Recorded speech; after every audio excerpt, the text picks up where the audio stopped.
The alarm's going off, man. Stop hitting snooze. I need you. If you're looking to feel like warm and fuzzy inside, like I'm your guy. So they're in my top 20 EHL teams for sure. There's emotion, there's hatred. This is not like a very friendly series. It's like SpongeBob when he's got like the napkin and like the potato chip. Like that's how I feel. Listen, Colson, I didn't have fun. Everything in my body hurts right now.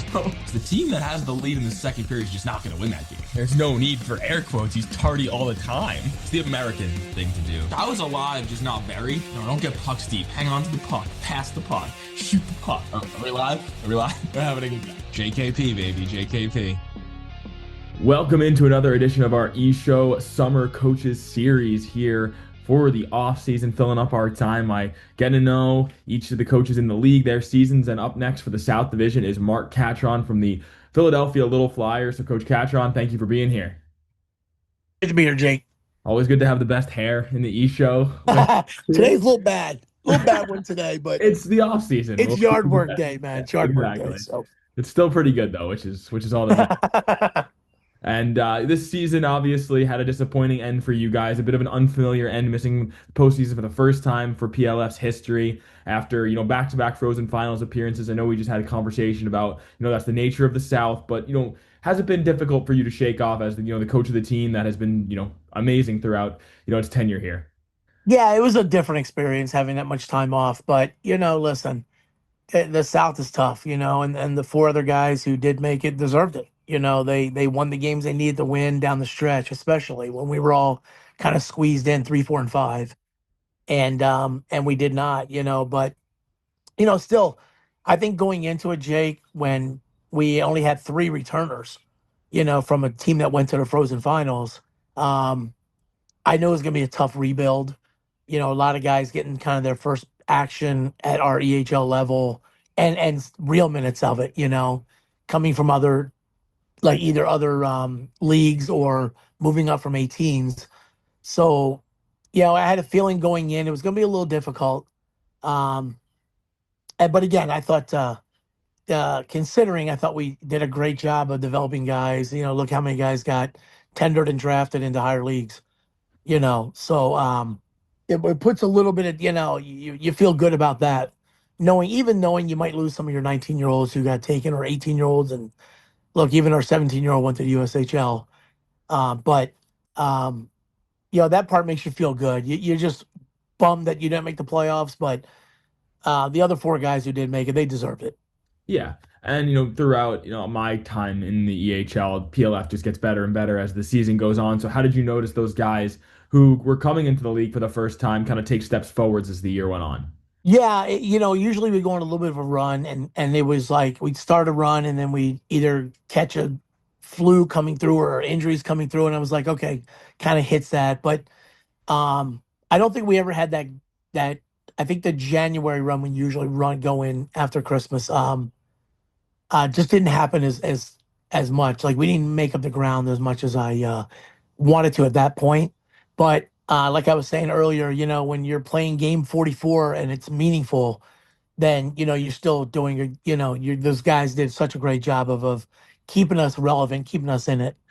We just, I think I think we went 0-8 against the Bears, which really was, and they had a strong team and we just didn't match up well with them last year. We would just go in every third period, either tied or within a goal, and it would just get away from us. And I think that's where we missed getting some points. I think we missed playoffs by 3 points. So, and I was pretty happy. I mean, you still pulled 19 wins out of the season and, would have put us in the other divisions, would put us in the playoffs. But, like I said before, you're playing 31 against this division. It's tough. And the nature of chasing, was that ever difficult on your team, having guys ahead of you in the standings and knowing that, there was sort of a time limit on what you guys could accomplish there? Yeah, I think as we got closer into February, end of February, when, we weren't making up that ground to try to catch third or fourth, which were pretty tight for most of the year. I don't know if it got to them because, again, you still have to keep their focus on, listen, you're still out here putting yourself on tape. If you're a younger guy and you want to go to an NA or a higher or some other league higher, they're still going to watch, that tape. So, you have to know every shift counts for you and our team. And obviously our 20-year-olds have to be noticed by somebody, so everybody, playoffs aside, they always have something to play for. I don't think anybody says, hey, listen, I don't think this game means much to me, and I think if you got to keep that in, I think, and every coach does that in our league. If you're a younger guy, it means something because you may have aspirations of going higher.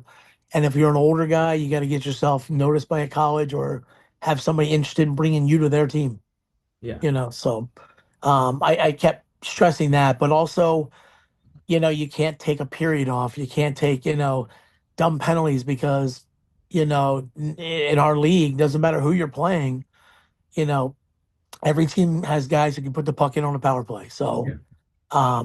So you just can't go down that, let's just throw in the towel and give up on it. And I don't think they ever did that. Like I said, they were playing their butts off. Even that last showcase, they went out there to make sure they finished strong and did their best with it. Yeah. And like you said, you still got 19 wins. If you were in any other division, you would have been in third or fourth place, comfortably in the postseason in most of the divisions.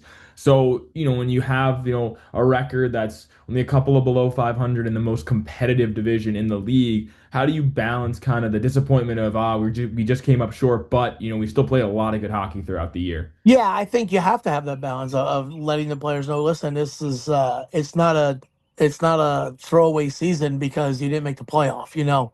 Um, I think that a lot of guys really improved during the year, which is really, as a coach, you're trying to get them to do, right? So much so that I said, a lot of guys got grabbed by other leagues, so you say to yourself, listen, you might not have done that, but you must have developed them correctly because other levels want them, so um, I like the way we kind of took our steps, just not enough to make the playoffs in our division, and again, like I said, man, those other four teams were not easy to play against, and the way our format for our division we did last year was always a home and home every week, and so you couldn't take a day off knowing, hey, it's a home and home with PHC and you need the points. So, if you get a split, you were bummed because you didn't pick up any points with it. You know what I mean? And a split against, a team in our divisions is a good week, but when you're trying to catch points, you're just hoping maybe for maybe you go 1-0-1 versus 1-1, So, when you miss those points here and there, you keep telling them in November you don't want to give away these points, and sure enough, it comes up in March where you come up a few points short. So Yeah. But, as a whole, the South is usually pretty adamant, and this year more than ever, I think, about being, the best division in the league. So, was this year a lot of validation for you that your guys are getting, the best preparation for college hockey, especially with that, home and home schedule, those back-to-back days, it's kind of similar to a college schedule. yeah, and again, I think, and we can, Adam really came up with it, Holy, last year, and we kind of had that thought. We did a lot of Wednesday, Friday last year. This year, we're going to more of a Thursday, Friday, so back-to-back days. As coaches, I like that because we can get three straight practices in preparing for one team. Versus, you Monday, Tuesday, you can't go hard on Tuesday because you play Wednesday. You got to watch your Thursday because you're playing Friday. So I like it even more so this year. We're for the most part Thursday, Friday, back to back. So we can prepare early in the week and get the extra gym day in. To be honest, that helps too. Yeah. Because they can lift Monday, Tuesday, and then prepare for those next Wednesday, Thursday, Friday situations. Yeah. Yeah. So as coaches, we like that, and the departed Adam came up with all that, and we love him for it. When you're down here with these five teams, and even when Team Maryland was with us, it was always a tough week of games, and it's not that it. I'm not saying like we had to go play Connecticut, or it wasn't, again, because those teams will beat you any day too, you know. So there's no real like thought of when you're in our division of, hey, it's an easy week, we only have X. It's never that because you can't try, every coach, you can't give away points anywhere, because you'll be in my situation at the end of the year and you realize, hey, I gave away a game in October. We had a 3-1 lead in the third period. Yeah. Well, it doesn't mean much then, but when you come into March and you realize you're 3 points behind a playoff spot, then you come back and you start thinking back of those games early on where you gave it away, Yeah. or a team just outplays you in the third period. They just had more juice than you and took the points from you. Which is probably a better way to say it. Then you give them away. Somebody came in, took the points. So You're going to have more returners this upcoming season than you had for this past year. So do you think there's going to be a good amount of a chip on the shoulder mentality coming in, knowing that, you guys were right there this past season? yeah, I hope so. We have a good core of guys with the ability to come back. A lot of them are still in other camps right now, but I would suspect we're going to get the majority of them back. And obviously, I always hope they make higher levels. But if they don't, this is a great place for them to get their time and show themselves as 20-year-olds to any colleges out there. So if we got the core back that are eligible to come back, I think we'd be a pretty good team from the start. We'll just see where those guys land in the next month. Yeah, nature of the beast for sure. Yeah, absolutely. Yeah. And getting into some of the individual guys, one guy who's not coming back because he's going off to college hockey is Cyril Jebousek, one of the best defensemen from this past season. He led all defensemen in points. You had him back in 22-23 that year as well. So how did you notice him kind of add more and more to his game as time went on to, being one of the best defenders? Yeah, I think the biggest thing about Cyril is I think he got more mature, honestly. We had him as an 18-year-old. He was, a typical 18-year-old in our league, try to do too much and then realize, hey, listen, I have to pull back a little bit and fix my game a little bit. And then when we got him back, he did that. He took the puck when he needed to. He shot. He had great numbers, obviously. Um, and again, that stuff got him noticed. But he also defended correctly, which he wasn't doing a lot of in the past.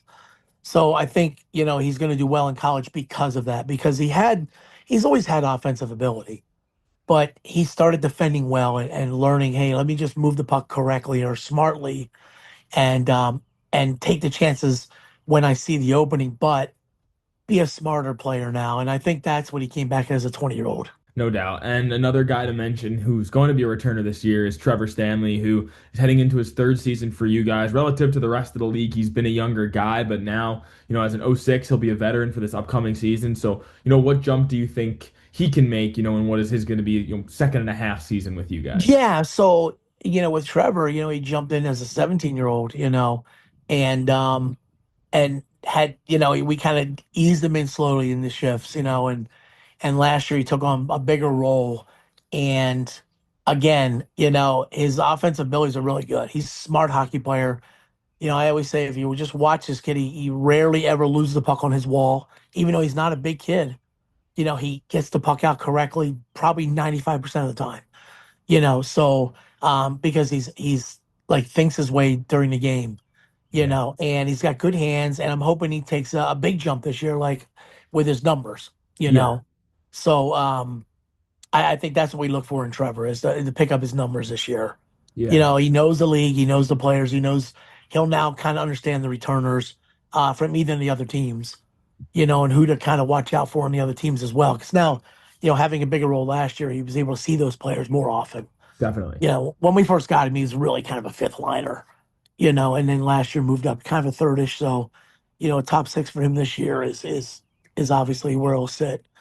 And I think he'll be fine. Again, not the biggest guy, but a smart guy. Yeah, absolutely. Just as smart. I mean, just as important. Absolutely. Yeah, absolutely. Yeah. Yeah. So he knows the game, and now I'm hoping he takes that step offensively to kind of keep those numbers going. And for the subject of younger guys, Steven Bloomer, you mentioned the goal is to always see guys move up and get where they want to go. '07 had a strong year for you guys, got drafted into the USHL. How excited are you for him? And as a young guy, how was his game in an older, heavy league like the EHL? Yeah, when he first came, because he came right from U16. He didn't go to U18 hockey at all, from AAA Chicago kid. And it was a big jump. I talked to his advisor, and we actually got him with the help of Rocky Russo. And we, obviously Rocky was with us and now in the USHL. So he and the advisor, they got him here. It was more to make sure he can develop, because it's going to be playing 20-year-olds who can play.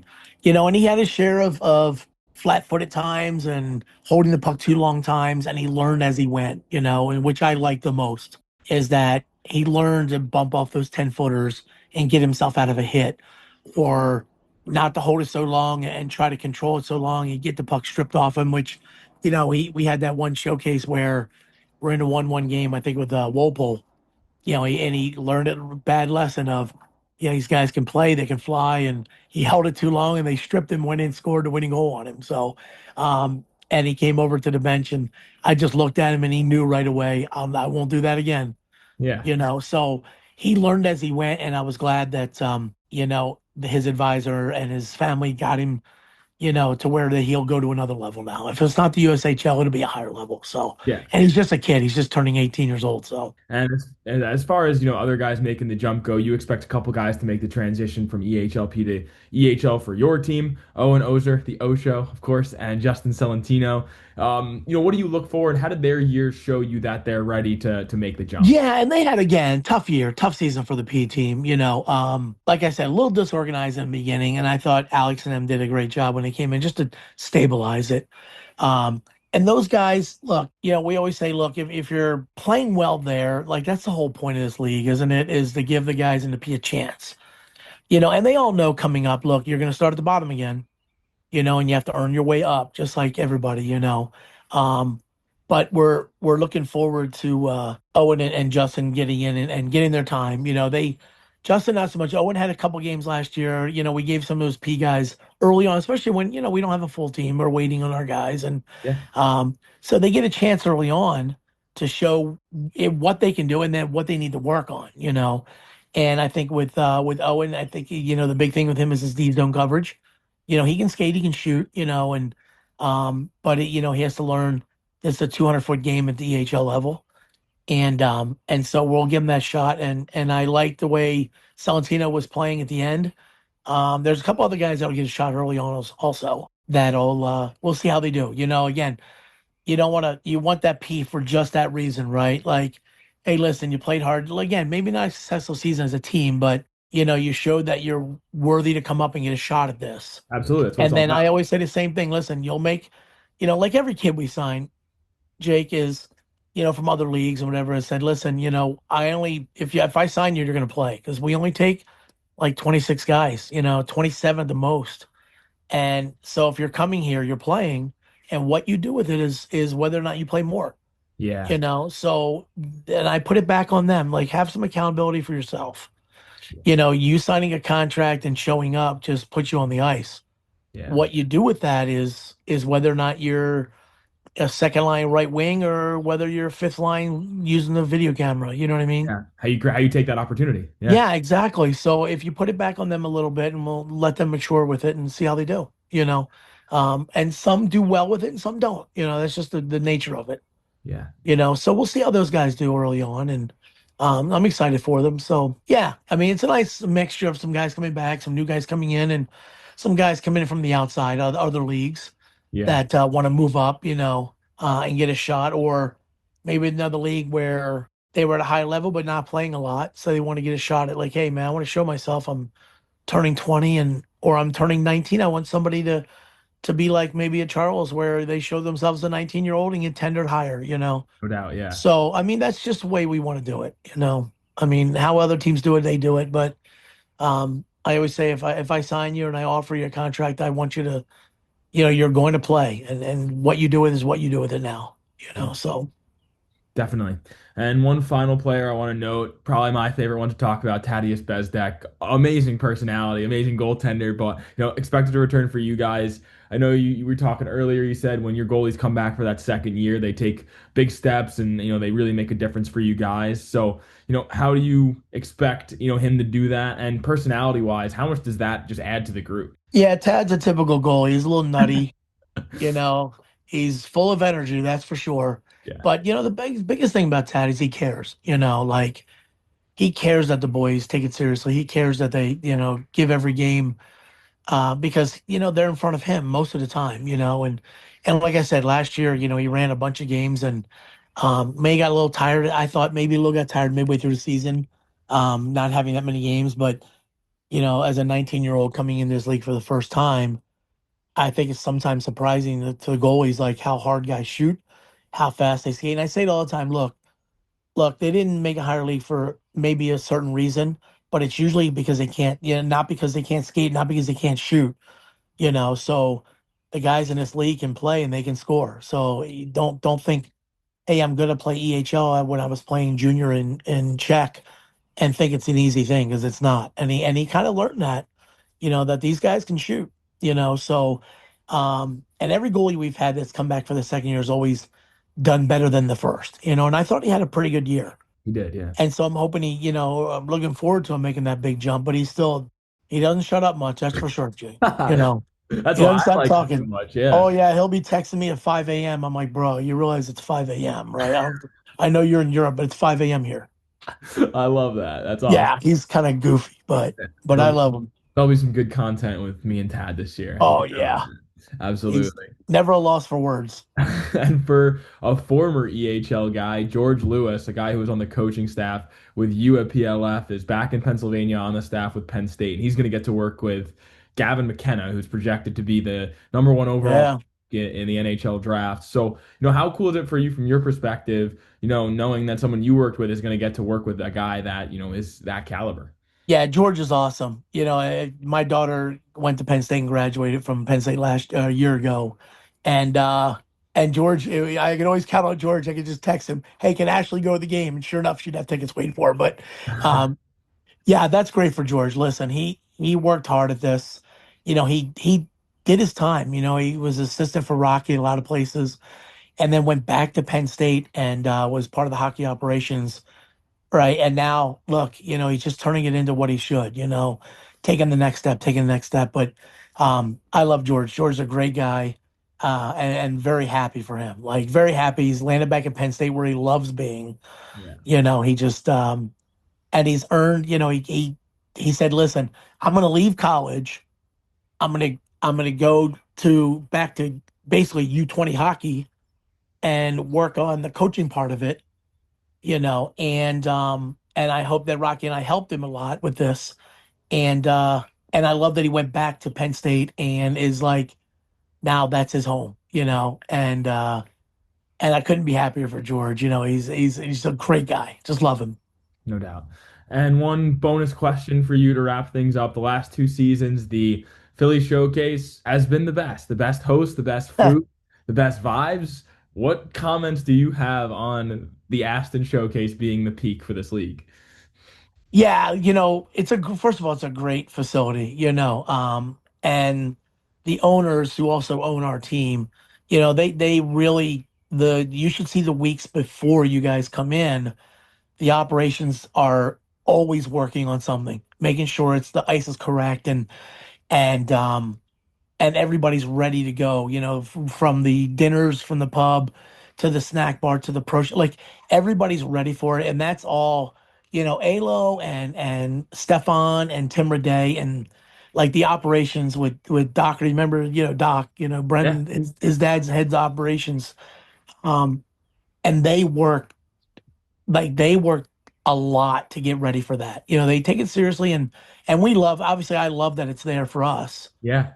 But I also love that, everybody comes down there. We play in a 4-rink surface and the rinks are great. I mean, the rinks are in good shape. The ice is in good shape, holds up for the weekend. You don't even know, it gets used pretty hard. But I love that everybody's ready for it. The pub does a great job with their food and, I just like that. I just like that they prepare for it like weeks before.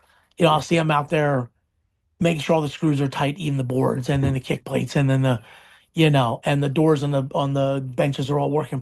Just things like that operations would do. Yeah. But I love that arena. I love being part of it. I really do. Yeah, and we definitely love it. We appreciate it. It's one of the best times of the year. But Coach, thank you so much. Keep enjoying the off season. I know it's a grind, but we'll see you. It's a grind, Jake. Sure. Yeah, I'm back on the road, buddy. Well, safe travels and everything. All right. Thank you again. All right, thanks, Jake. Appreciate it, buddy. Thanks for listening to The E Show, presented by the Hockey Podcast Network. Learn more about us at EasternHockeyLeague.org and follow us on all of your favorite social media platforms. Also, be sure to subscribe and get notified when our next podcast episode is released.